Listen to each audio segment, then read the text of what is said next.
do today, we have the 4 people running for county commissioner. 2 of them are running for the seat 1, and that's John Padula and Julie Hensley, and they'll be coming up here in a minute. And then seat 2 is Bruce Matari and Steve M. And how it's going to work, each one of them is going to have 10 minutes to give us their speech, tell us why we should vote for them and who they are, tell us a little bit about them. After that, there will be question and answer, and Terry will take one side and Carla will take one side. They will hold the mic, only because if you don't hold the mic, everybody wants to talk too much. All right, and then we can't get through to everybody's questions. So this way here, it kind of gets you so we can keep moving along. And stay cognizant of that other people want to ask questions. So when you get the mic, just ask your questions. So, and then say who you want to answer that. If you want everyone to answer, or if you want a certain person, name who it is, okay? With that, I'm going to ask Bruce and Julie and John and Steve to come to the riser, and we'll start. We'll start with John, and then we'll go to Julie, and then we'll go to Steve, and then Steve, you're up at Bruce, yeah. And Julie, John. Okay, and you got a mic up there, yeah, John, you're here. And let's welcome them first of all.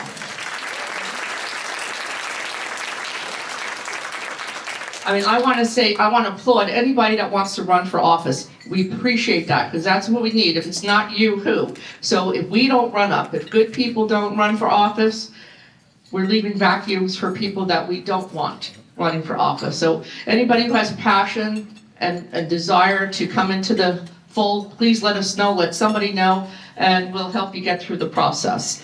So with that, let's start with John. John, you have a mic up there? You probably have to turn it on. We got it? Check. Well, my name is John Padula. I was born and raised here in North Idaho, and I have a passion to serve here in Kootenai County. I wasted the first 30 years of my life living for me, just doing everything but that which was good. Oh, I thought she was telling me to hold the mic up. And I came to Christ 18 years ago, December 5th of 2008. I received Jesus Christ as my Lord and Savior. He gave me new life. I was redeemed by the blood of the Lamb, and I am extremely thankful to be here and serve Kootenai County. My heart is for the people in Kootenai County, and that's my desire to serve. When I first felt like I was going to get into politics, I talked to Terry Seymour, Commissioner Duncan, and a few others, and they said, don't do it. They said, it is nasty, it's ugly, people are going to come against you, there's all of these negatives. And what I had to get to the bottom of is the Lord calling me to do this or not? And if God is calling me to do it, then regardless of the outcome, I'm going to answer the call. And that has been my heart for the last 18 years. I don't want to live my life in fear of what the enemy may or may not do. I'm going to live my life in fear of what God may or may not do. Why fear man when he can only destroy your body? What you should do is fear God when he can destroy both body and soul in hell. So my fear comes from the Lord, not from man. I will continue to serve here in Kootenai County. I am honored to even be up here today. I just want to be transparent about a few things. With some of the things that I've witnessed recently, I almost got up here and said some really negative things. Because the negativity that I've seen in this race hasn't come from the left or from the liberals or anybody else. It's come from people who I've considered my own team. And my wife sent me this message of our campaign post today, and I'm going to read it because it was very fitting and reminded me why I'm doing this. Coming together in prayer, standing shoulder to shoulder and focusing on what truly matters, serving the people of Kootenai County. This is the heart of servant leadership, listening, uniting, and working toward real community solutions. We believe in restoring a transparent government that reflects the values of the people it serves, rooted in God, family, and country, guided by fiscal responsibility, and committed to protecting the future of our county. This is how we move forward together. Your voice, your county, your future, and I'll leave you with that.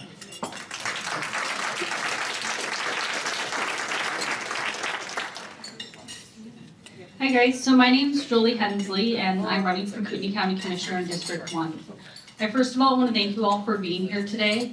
I feel like it's really important to be able to ask questions and be able to know who's on the ballot, because this is your community and you should be able to be heard and have your questions and answers actually be listened to and know what's going on in our community. So a little bit about my personal life. I'm married. I actually married my high school sweetheart. We've been together for 21 years and have two incredible children that we homeschool. So I didn't always live in Kootenai County. In 2018, my husband and I, we made the decision to move here. And it wasn't just by coincidence. Kootenai County is a special place. It resembles what we love about our life. We're about faith, family, freedom, hard work, and enjoying the great outdoors. And Kootenai County has been a county that's been able to offer that. And I want to be able to offer that and for many generations to come. And part of how you do that is joining things like running for county commissioner. So my educational background, I graduated from the University of Texas at Arlington with my bachelor's in science and nursing. Prior to that, I actually got my associate's degree in nursing. I worked full-time while going to school full-time because my parents were very well making sure that I was financially well off, financially not going into debt. They taught me, I was very blessed to be able to be taught not to go into any unnecessary debt. So I made sure I worked full-time while going to school full-time so I didn't get into any debt. So professionally, I worked as a nurse in an emergency department for 10 years. It was actually the second busiest ER in the state of California. It really teaches you when you're working in that type of environment that you need to be able to think clearly under pressure. You have to be able to triage. You have to be able to have those hard conversations with people that you usually wouldn't. And those skills translate into some of the things that our commissioners currently do. Our commissioners are currently faced on a daily basis of prioritizing, where are the resources coming from? What priorities matter most? Because in the end, that's what's going to affect our community. In the ER, we'd have two people that would come in with a stage complaint. Let's say they came in with an allergic reaction. You've got a person that has life-threatening and needs immediate help, and then you have somebody who can wait a little bit longer. But part of that is being able to actually triage and see for yourself. So I felt like it's been very important to actually visit the people in our community. I've went and done jail tours. I've met with our current county commissioners. I've met with our assessor, our county clerk, just to make sure that I'm well versed in seeing like, hey, what are your guys' problems? And show me. Because a lot of times seeing is what actually helps you be able to make responsible choices. I worked in the ER. I remember I had this infant that came in, and we have multiple different parts. We've got a clinic, and then we've got the back area. And this infant came in for a well exam with the police because their parent had just been arrested, and they needed a well check before going to Child Protective Services. Well, my doc in the clinic kept trying to bring him over on the computer system, and I kept bringing this infant back. And finally, my doc comes up to me and goes, "Hey, I can take this kid so this officer can get out of here." And I'm like, well, unfortunately, this baby weighs 4 pounds and its umbilical is tied with a shoelace. I don't think you want this kid. He goes, "You're absolutely correct." And it is one of those things that you really do need to assess things firsthand. Currently, I work in surgical services. I work part-time at Northwest Specialty Hospital in the operating room. Thank you. And a big part of that is my patients, most of them are asleep. And I have to be a voice when I'm working for those patients. My job is to advocate and be that person's voice. And as a county commissioner, I would hope to be your voice. That is a big thing I've done in my life. Policies are made. I was part of a committee that they wanted to reduce the number of visitors for our pediatrics to 1. And I'm like, that child is in their most difficult time. Those parents are in the most difficult time in their life. I said, if that was you in that room, would you abide by our policy? And everybody in the room went, no. And I said, how can you build a policy that you yourself couldn't do? So that is one thing, is I'm not afraid to speak up, and I actually very much enjoy advocating for those. I'm a person of many hats, as I know many people are. My husband and I actually own a small business, but if you ask him, he's a stay-at-home mom dad. But he invented stuff and we built a business around that. And we know how important it is for our community to support small businesses. We shouldn't be putting up roadblocks. Small businesses are the backbone to our community. We also own a lot of commercial properties. Most aren't locally, but we do own one locally here in the city of Post Falls. And we know from that how important it is to look at things over the long term. Sometimes you gotta spend a little bit of money up front, so that way it's not costing you down the road. In our county, that's very important. I don't wanna sit there, and we were doing this a couple years ago with our dispatch and law enforcement. We were a training facility. We're spending $200,000 to train our law enforcement to have them leave. And in order to keep that continuity, we need to make sure that we're seeing why are these people leaving? Do we need to increase a little bit to make sure that they last? Because part of it is if people keep leaving like that, we're opening up ourselves to not only having to keep being a training facility, but liability down the road because we don't have enough people trained. So that's something that's kind of far in my background. And I just want to thank you guys again for all being here today. I do have a little sign-up sheet over there. I really want to be able to meet with people. If you're willing to host a meet and greet in that, part of it is I want to hear your guys' concern and meet your neighbors and your church friends. Thank you.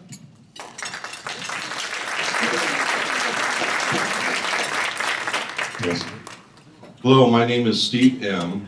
And if you're wondering where the name comes from, because I continually get asked about my last name used to be spelled Giemma. Shortened it out.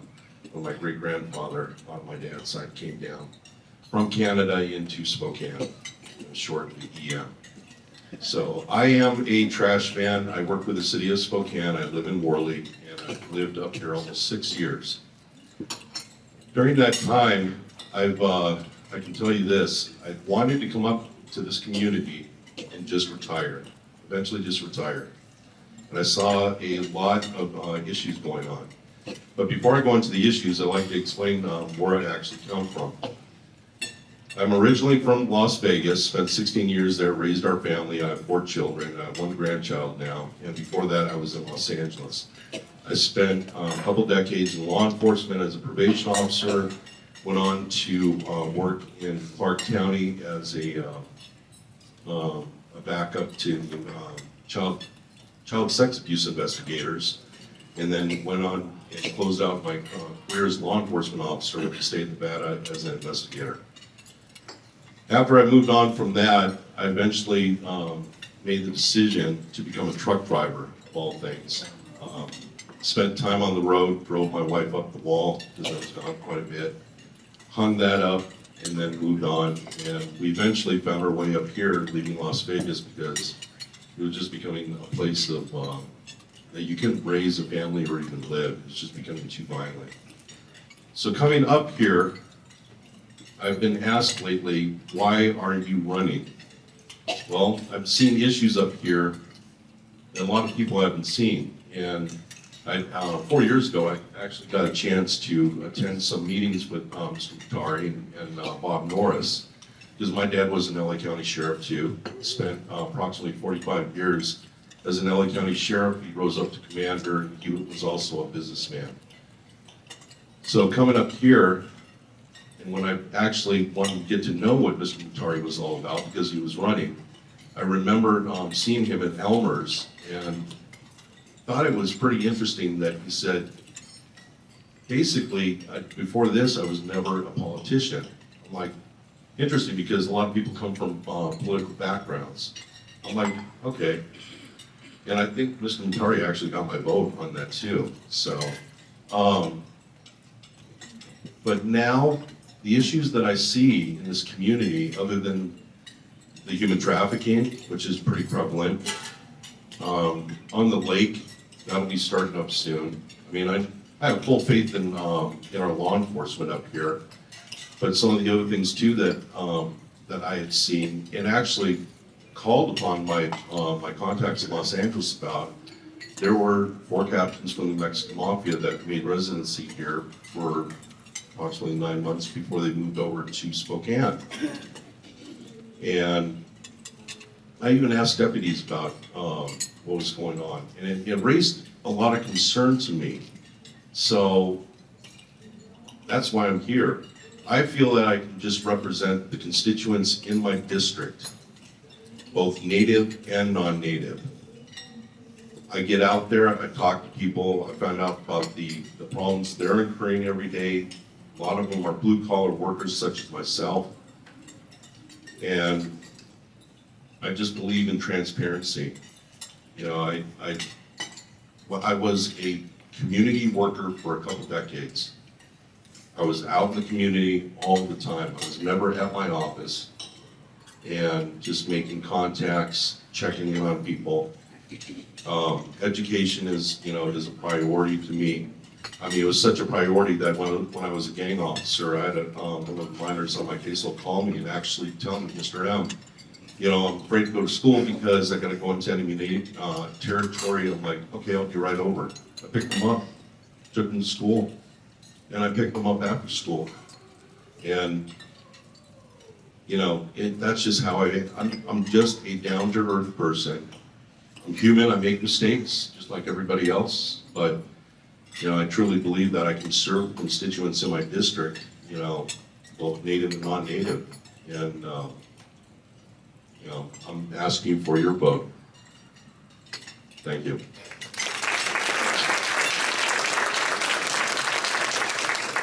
Thank you all for coming out today. It's so nice to see so many faces that I recognize here. 4 years ago, I was running for this office, and boy, can I tell you, I've learned a lot about it since then.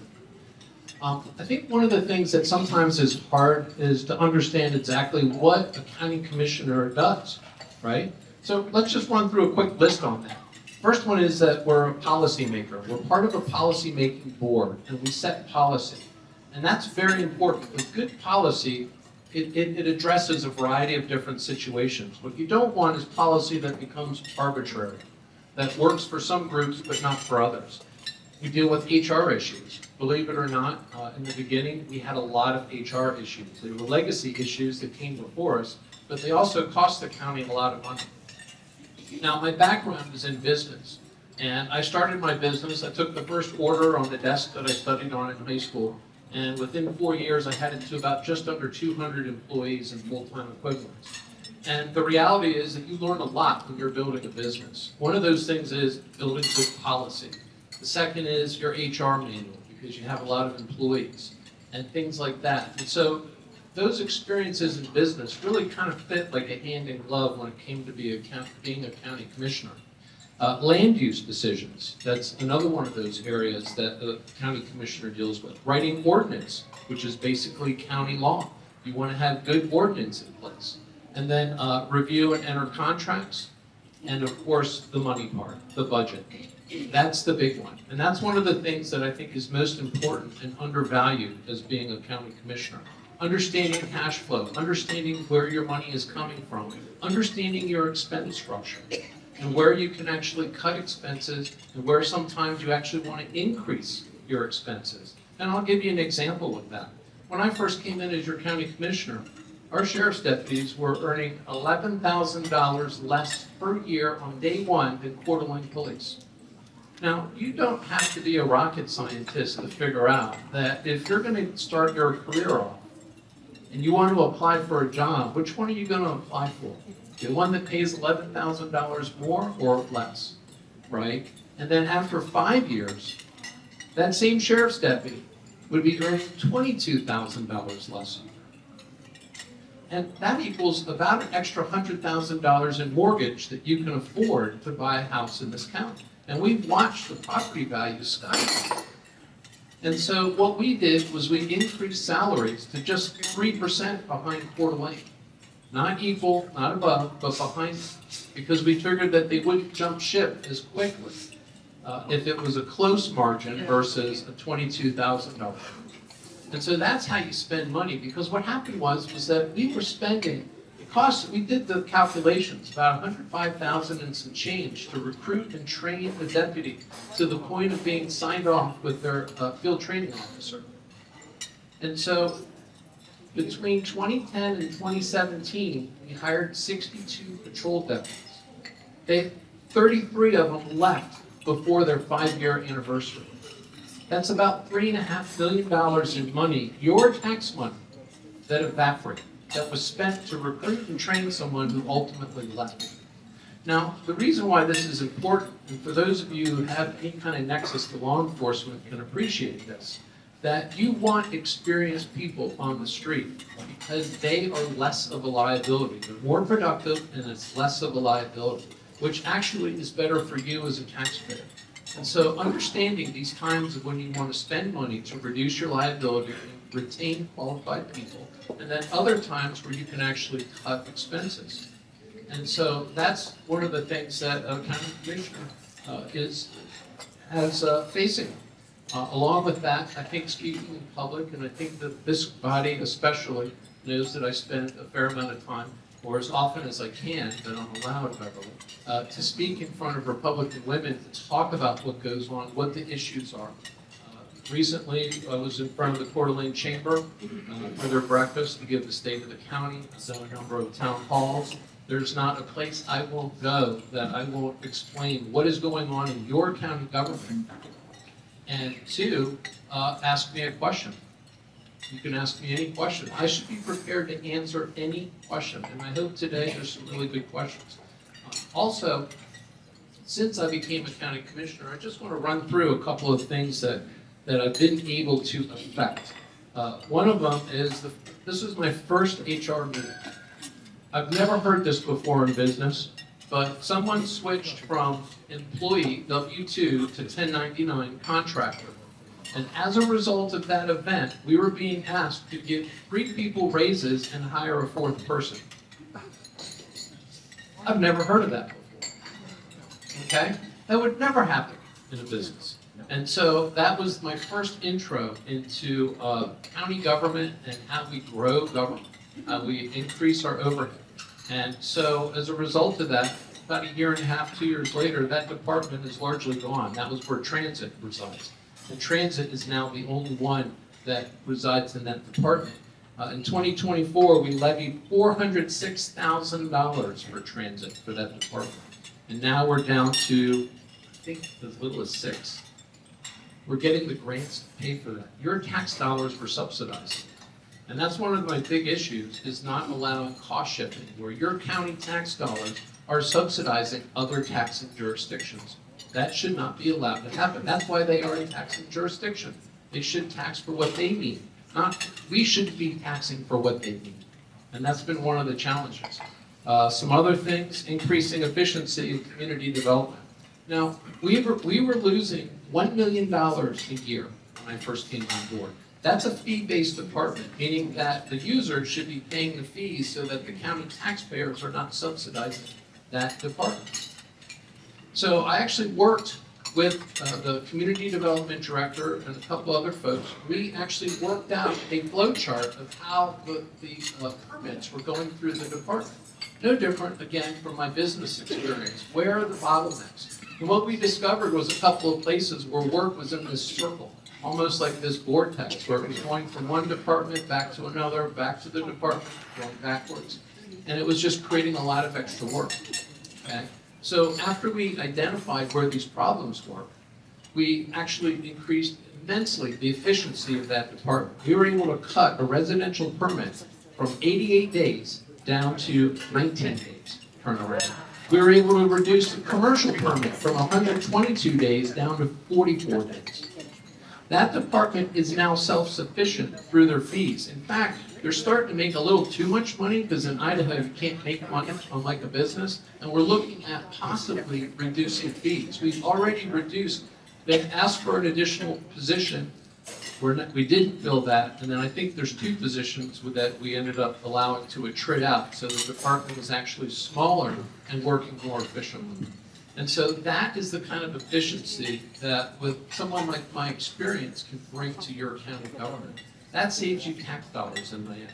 And so a couple other little things that have occurred. Schools. My opponent here talked about schools. Let me tell you, if there is anything we can do to intervene in our kids' lives so they are not afflicted with drugs, we should be doing it for their team. And, so juvenile probation is a department that's under the Board of County Commissioners. And I kept pestering the director. I said, let's get some dogs into schools. We gotta discourage these kids from bringing drugs to school. And I'm not interested in taking some juvenile, and jacking them up into the justice system, because that doesn't serve anybody. What I want is to discourage these kids from bringing drugs to schools. Okay? And so we finally had our day where we went to a local high school. I won't say where, but we went there, right? And we had a staff member with their camera that was kind of videotaping, no students, nothing like that. And one of the officers said to me, this really is not what you think it is. So what are you talking about? I said, well, we're only allowed to do this once a year. And then we have to give them the day, and the administration tells the students what week the dog is coming through. It's absolutely ridiculous, but that's what happened. And then the day later, I get a phone call from the superintendent. How did your PSA, who told you you could use a camera? I said, we asked in the administrative office, and everyone saw us with a camera. Then I get a call from the police chief. How did one of my officers get on a PSA, public service announcement? I said, I don't know how they couldn't know, because they were there and we had the camera. So I'm catching flack from these people, yet if you look at the comments on Facebook when they saw the video, the parents were so thankful to see the dogs going through their schools, because they don't want the drugs there. But too often we have folks who, I will just say, they lack the courage to do what's right sometimes. Because the fact is that they don't want to have these dogs going through the schools, because then that would imply there's a drug problem. I would say, get the dogs through the schools and discourage the kids, and you won't have a drug problem. So that is what I'm trying to do with the commission. And so with that said, I hope to continue to earn your support.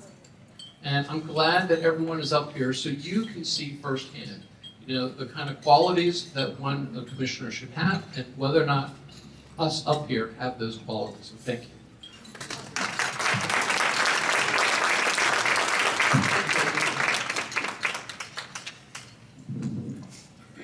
Speaking of those qualities, I have a question for John Padula. I think it's wonderful you're a Christian and you have such wonderful intentions, but I want to hear about your business experience, your management style and experience, and also your experience with finances. Okay. In 2026, or 2026, not 2026, in 2006 to 2008, I was the manager and oversaw 42 properties with over 60 tenants. I oversaw the finance of that and did all of the evictions, rental, all of those types of things. I came to Christ right after that and walked away from that. And then I started selling insulation for a company called Rocky Mountain Insulation, and they immediately moved me up into management. So I started my own business here in Kootenai County and it was off and on between 12 and 15 employees, and I oversaw that, and they kept sending me to different states to help open different offices. I went to West Virginia, Missouri, Minnesota, Kansas, Colorado, and helped Rocky Mountain Insulation open other businesses that were successful for the span of about 5 years. I was making really good money doing that, and then God called me into ministry, so I quit doing that to make $1,000 a month in ministry. And in the last 16 years, I've been on the board for the Altar Church, overseeing the finance, the budgeting, and working with administration. And I've been on 6 other boards in the last 14 years doing the same thing. If that answers your question. And I work with a lot of people. I would say my strong suit is administration. I work with a lot of people who are in a lot of different areas of their lives. And I have to be, as Julie said, it's pretty much spiritual triage all of the time. Suicides, overdoses, family members, several different organizations that I'm on the boards of. So that's my experience administration-wise. Hi, thank you guys for being here. It's very enlightening and helpful. Since the legislators, the state, have recently passed into law a lot of housing laws, including one where you can have a manufactured home on 400 square feet. And it appears to bypass some of the local control. I just need to know what your thoughts are on that. The issue that you're speaking of, how does that include in property taxes at a county level? I would imagine it doesn't have, I don't know all the particulars, but I'm sure it's just regular property taxes. Because working, if you're gonna work the state, you're speaking of the state legislature. Now, how does it affect us as a county? That's what I'd like to know. That's what I'm asking you. How does it affect Our control, local control versus state control. Well, when it comes to local control, I concentrate on local control. If the state issue that you're speaking of, I'm not keeping up on. Just to be honest with you. I think you're talking about the bill 1354 that talks about being able to build the ADUs. Is that the one? That's one, there's Yep. about four that went Yeah, through. that one. And that's kind of an unfortunate thing that's happening right now at our state legislative level, is that we're having to keep an eye on that because the state is wanting to take more control of what's happening in our counties. And in reality, we do need to tell our state legislators, we don't want this, we want it at the county level. We want things to be able to stay local, it's very important. A big thing for us at the county is actually looking at our comprehensive plan to try to help out things.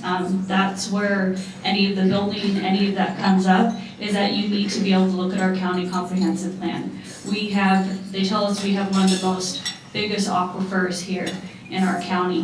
I've actually talked with on planning and zoning and aquifer protection, and we actually haven't had our aquifer checked in quite some time to actually see how much water we have in our aquifer.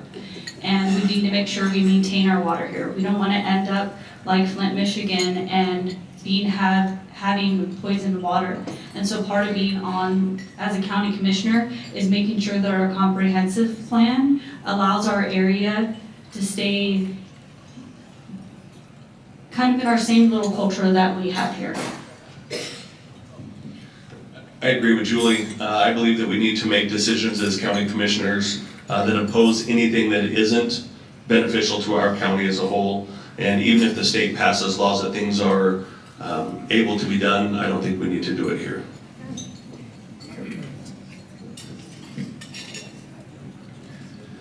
I'm glad you brought that up.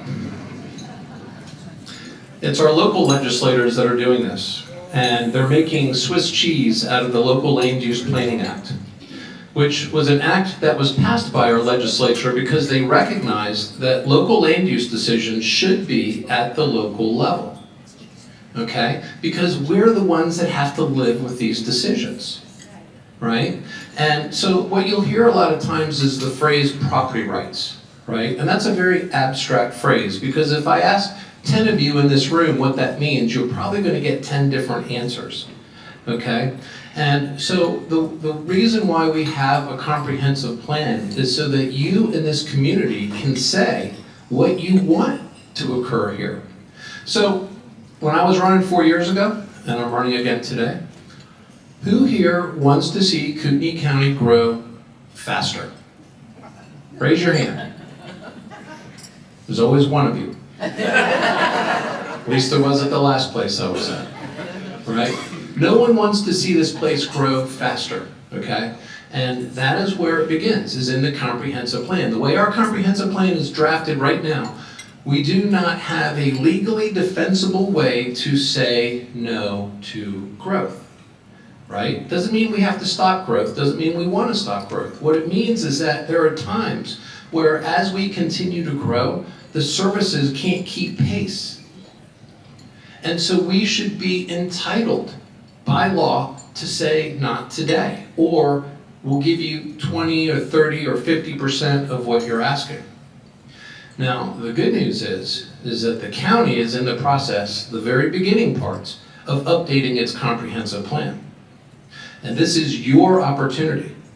This is your opportunity to set the tone and pace for this community for the next 10 to 20 years as to what can happen. Now, it's taken me about 3 years to really start to learn this. I've had a lot of conversations with our community development director who just recently retired. And he kind of shared with me the secrets of 40 years of doing this, of how we need to do it. There is not one comprehensive plan in this state that legitimately identifies service levels within a community of what a government is supposed to provide. So, for example, what percent, if 80% of our calls are to be answered by the sheriff's office in the county, what do we want that time to be? 15 minutes or 15 hours? Because the answer will impact your quality of life. It'll also impact your taxes. Because if it's 5 minutes, we're gonna need a lot more deputies.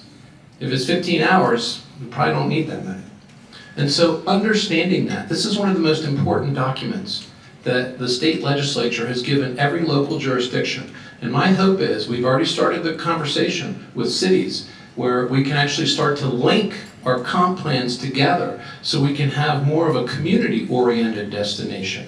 Because there's nothing worse than having one city that wants to slow it and another one wants to put the pedal to the metal. Now, the problem with this legislation is that it gives landowners by right the ability to do what they want with their land, irrespective of what local elected officials and local land use say. And that is a big problem, because once the legislature passes something like this, to undo that is a Herculean task. At least at the local level, if your elected officials are not doing what you want them to do, you can get them out of there. But in Boise, getting legislation through is not easy.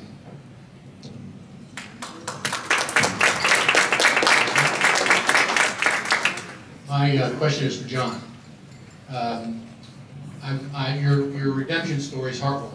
In my career path, I've experienced hundreds of people that were in the same boat, with the same result as you. But redemption is not the same as qualification. What I'm concerned about with regard to your candidacy is starting from the time that your metamorphosis was complete, and you accepted Christ, you turned your life around, you went to Bible college. From that time on, could you please detail for us exactly what training and education you've had that would allow you to perform the very important issues that, or job function that Bruce very concisely but accurately described? Specifically, education experience, stopping when you turned your life around, or starting when you turned your life around. Starting when I turned my life around, most of my experience has been on the board of directors for several different boards, working with finance, budgeting. Let me go through these. For Rocky Mountain Insulation, like I stated earlier, I worked for them for 5 years after I came to Christ, dealing with administration, business, finances, starting businesses all over the nation. I worked for, well, that was before I came to Christ. I co-founded Set Apart Discipleship. My wife and I are the founders of that, and we've worked for the last 14 years on that. The board, dealing with finance, the ministry, we have pretty much done everything outside of mentor all of the men that have come through the program. I was appointed to the board of directors at the Altar Church in 2013, dealing with the finances and the budgeting of the church. Also with leadership, training other men into discipleship, or discipleship training them into leadership. I've been the outreach pastor of the Altar Church since 2014, obviously dealing with people in our community. As far as education goes, 3 years of Bible college, but that's about it.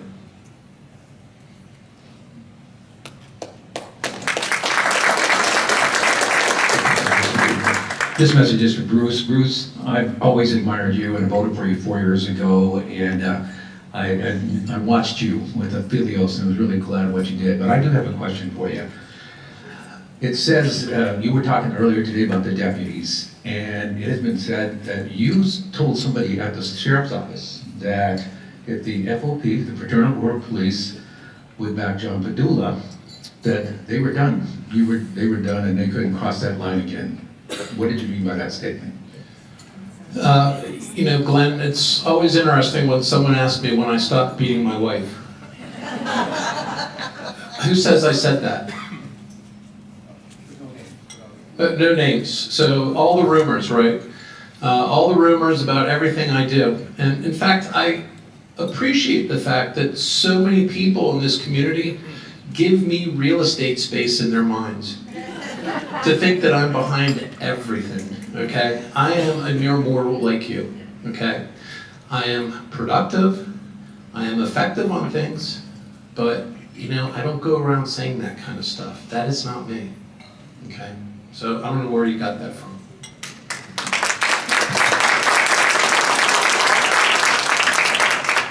So my question is for all of you, I think. I'm not sure what the budget is in the county. I know it's a lot, multiple millions. And I've heard that there are aspects of that budget process where you've got to find money for services that are being provided in other parts of the county, in other cities. Like the deputies in Hayden is one example. And then I heard about the dispatch, 911 dispatch center. And I'm just wondering, you guys have ideas around if the county is spending money that's going to these other services that's not directly a county service, but they're paying for it because other entities are using the services, I guess.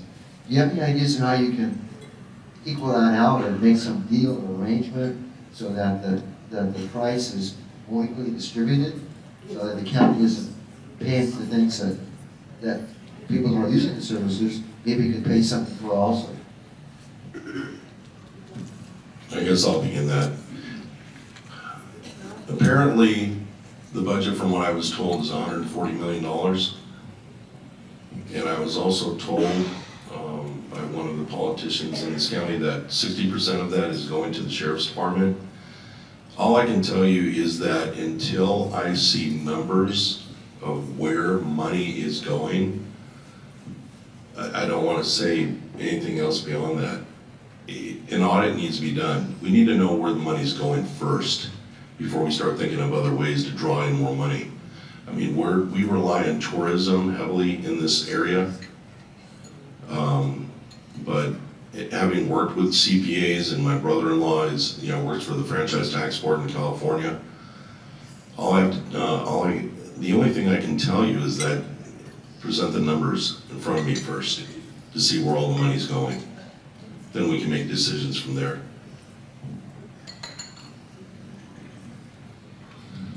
I think outside of raising taxes or getting rid of some of the things that are not state mandated, there really is nowhere to just find extra money to fund these things. So I believe your concern is most likely with Hayden, not having the law enforcement. Is that where you were going with that? That was one. Okay. And then I don't want to dispatch. A big thing is, Hayden and the city. I've actually been watching a lot of the BOCC meetings every week. And they're trying to currently get the data on how much law enforcement use of our sheriff's department is being in the city of Hayden, which I think is a great thing. I actually came from a county where the county sheriff actually did do local law enforcement, and before that a different service was there. So this isn't something new, we don't have to rewrite, this actually happens. My husband, he was actually a former law enforcement officer, and before he went on a ride along in an area. And that area actually checked in and out anytime they went to a certain district, because that's what the people of that town wanted, because they actually wanted to see where their money was being spent. So part of it is being transparent, and a lot of that is actually getting the data of where our time and money is being spent in our sheriff's department, because nobody wants to be subsidizing another area. And so it is important that we do start getting that data so people can actually see where the taxpayer money is going. If we are subsidizing an area, if people can actually see that, they'll be more prone to be like, you're correct, like, okay, we can see the data, this is how much we're spending, and come with an actual resolution for it. It's a good question. And as a matter of policy, one of the things that I've tried to do is make sure that we capture the maximum fees that we can for the services that the state allows us to charge for. And so we have been doing that. And recently, believe it or not, I think it's in juvenile probation, we're looking at adding fees that the state allows us to capture. And if you watch some of these meetings, you'll hear me vigorously advocate for let's try to have full cost recovery and take that burden off the property owner. That's very important. And that's why policy is so important when you're selecting someone for a position like this. So that's number one. Number two, when it comes to the budget, and this is the dilemma I found myself in as we were going through these budget hearings, that the way it works, you can have an audit all day long. The fact is that we get an external audit every year, and the money that is asked of the board is at the line item level. Okay, so then the question becomes, should I decide how much money someone gets so that they can do their job, right? Because I don't know their job. So I have to be very careful, because if I cut that money, I might affect their ability to do their job, right? And that leads to problems. So it's a real challenge. Now, if any of you have been watching lately, the issue du jour is at our jail. We've been blowing past our overtime budget by the tune of $1.5 to $2 million each year the last couple of years. Okay, how can that be, right? So we're trying to get into that. But ultimately, there's one word to describe what you're looking for. It's called accountability. Accountability. And that is what I hope to continue to do for you, and that is what I have been doing. And that's why I ask these tough questions. And for any of you who pay attention to these BOCC meetings, for some of you it's popcorn and beer time, and for others it's just like, oh gosh, that is difficult. But that is what I would like to think you want from your county commissioner, is to hold people accountable. And so that's what I hope to continue to earn your support on that. A lot of people don't like that. It's much easier to go with the flow. It's much easier, but it's your tax dollars I'm fighting for. You elect me to impose your will, not the administrative state's will, on government. And so that's why when you hear all these people saying all these things, all these anonymous people who make these claims, right? You know, because I'm ruffling a lot of feathers, I'm moving cheese around significantly. People can't stand that. But you know, this is how you fix things, because no one wants to do it willingly.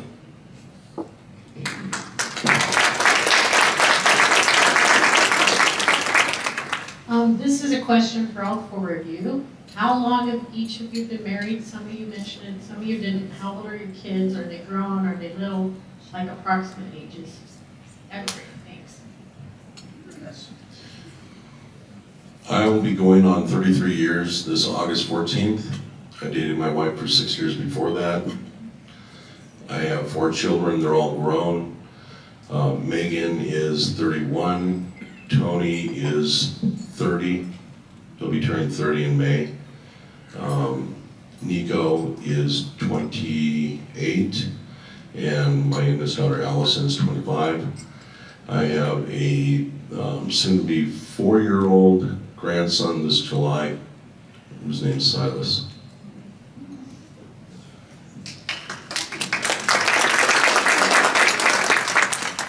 So I've been with my husband for 21 years. We've been married for 12, and we have a 6 and 8-year-old. My wife and I have been married almost 15 years, and we have a 14-year-old, a 13-year-old, a 10-year-old, and a 9-year-old. They all go to Cornerstone Christian Academy, where my wife is the 3rd grade teacher and vice principal. Married 16 years this July, and a 12-year-old and a 14-year-old, both boys.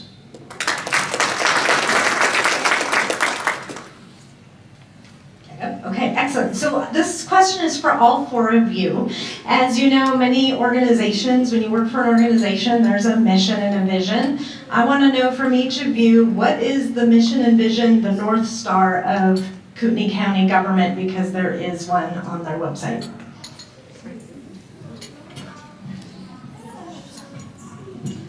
I have no idea. I haven't looked at that, but for me personally, if I'm elected, my North Star, my position is to serve the people of Kootenai County. My heart and my leadership type that somebody had asked is to serve. I don't want to control anybody. I don't want to lord over or micromanage. My heart is to serve, and as Commissioner Matari said, is do the will of the people.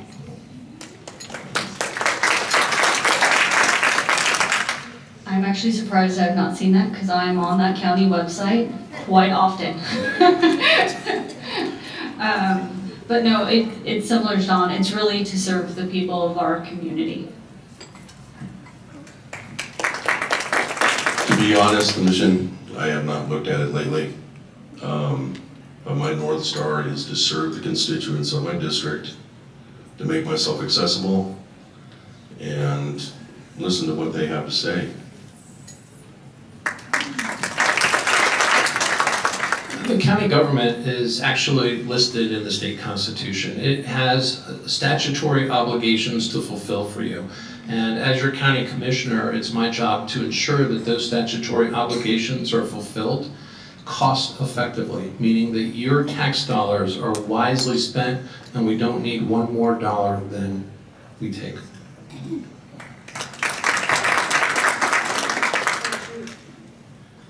This is a question for all of you. You know, I like numbers, I like budgets. We mentioned, Bruce, one of the main priorities of the county commission is setting the budget. I see 2026 as a challenge.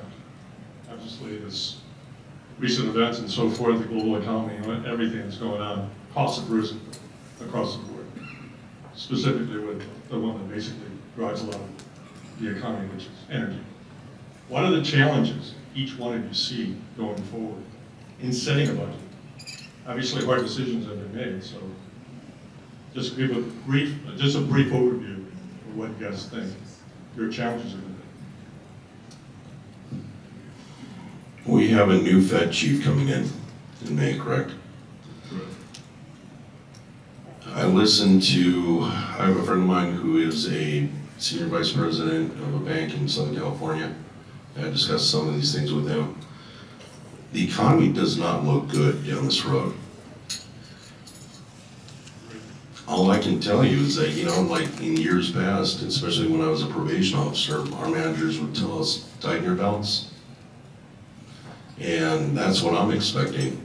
I mean, these three commissioners that are, you know, Bruce, Leslie, you, sir, you're gonna have one hell of a task coming.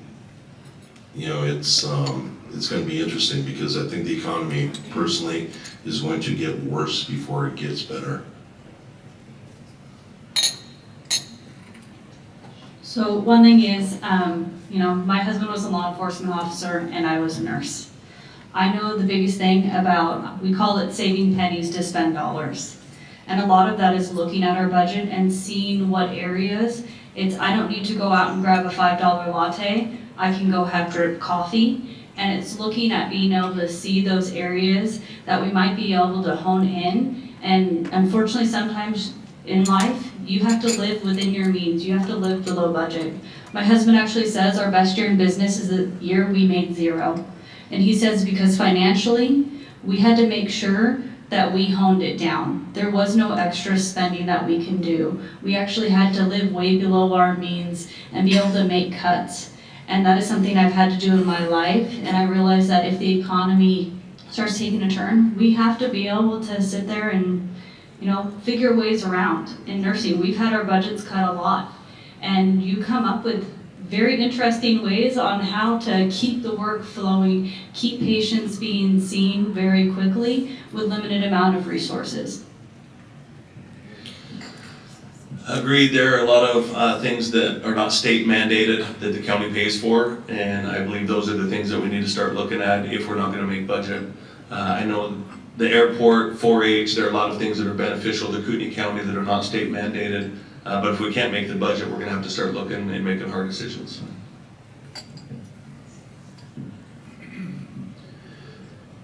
That's a good question.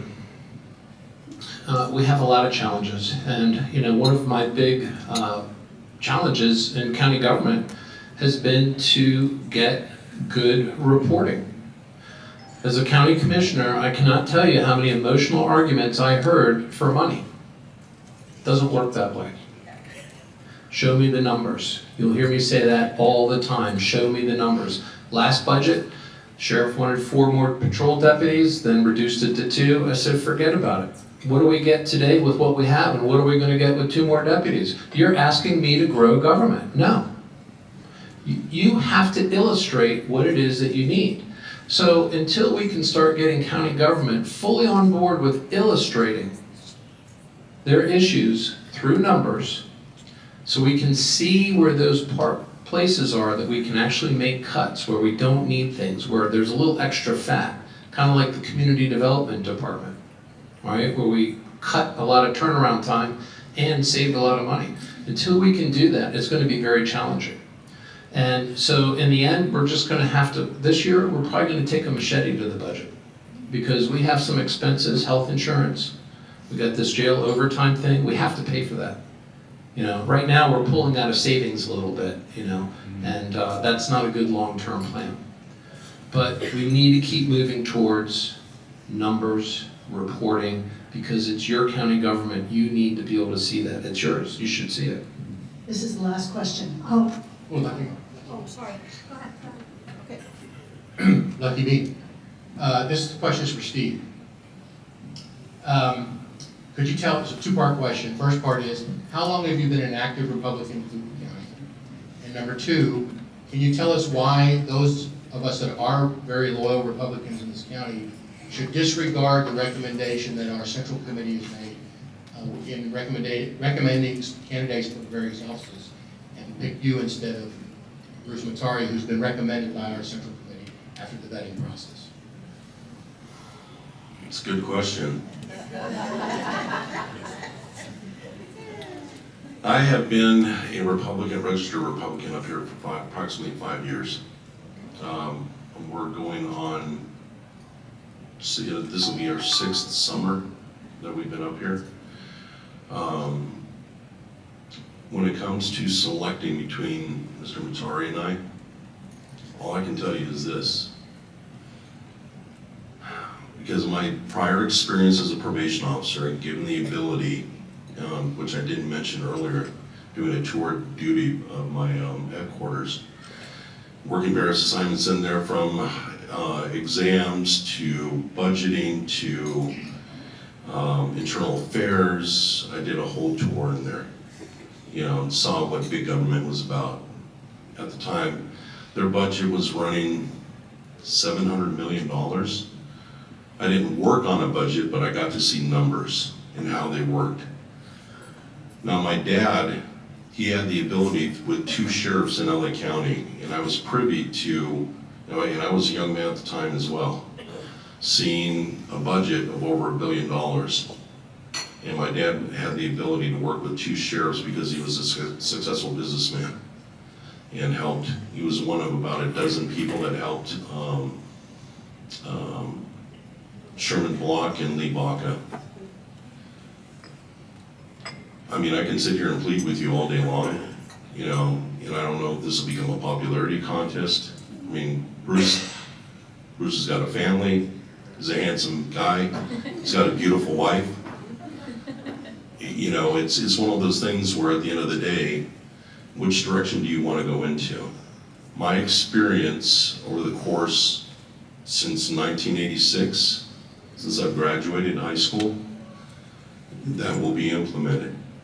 All my decision-making, everything that I've done. I used to manage some of the worst people on this planet, Mexican Mafia members, the whole bit. I look for the best in people. I don't always look for the worst. Understanding numbers, you have to surround yourself with a successful team of people. It's not just going to be me. I mean, that's all I can tell you, is that, you know, at the end of the day, I will bust my ass for you and any other constituent in this county. It's a learning process. And his mortal words at Elmer's on a weekday, Bruce. Before this, I was never a politician, and I understood that when he said that.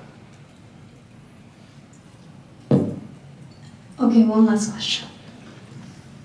Okay, this is for John. I'm intrigued that people want to get into politics because there's such a high possibility for character assassination. So I've only met you once or twice, but I'm just maybe sensing there's something more you feel you have that is not currently being represented with county commissioners. Just wondering if you had something more from the heart there. That's a tough question. You're right, I still don't want to be in politics. My heart is to make a difference in our community, and I believe God has used me for the last 18 years to do that on a different level. The reason I got into politics in the first place was there was an open seat, and I had went around to every friend group I had and asked, is anybody going to run for Bill Brooks' seat? And I couldn't find anybody anywhere. And so my desire to run was to make sure that seat didn't get filled with somebody who didn't love our community. My heart to run for county commissioner is to serve Kootenai County with my heart. To me, all the budgeting, all of that type of stuff, I deal with that all the time. Administration, all of that it's easy, it comes natural to me. But what I believe that I have that is unique is experience with a lot of different entities, not to make light of it, but even with the sheriff's office, the jail, probation, the court proceedings. I mean, that's been my life for 18 years since I've been saved. So for me, I do have a lot more experience in those type of things than I believe others do. Does that answer your question?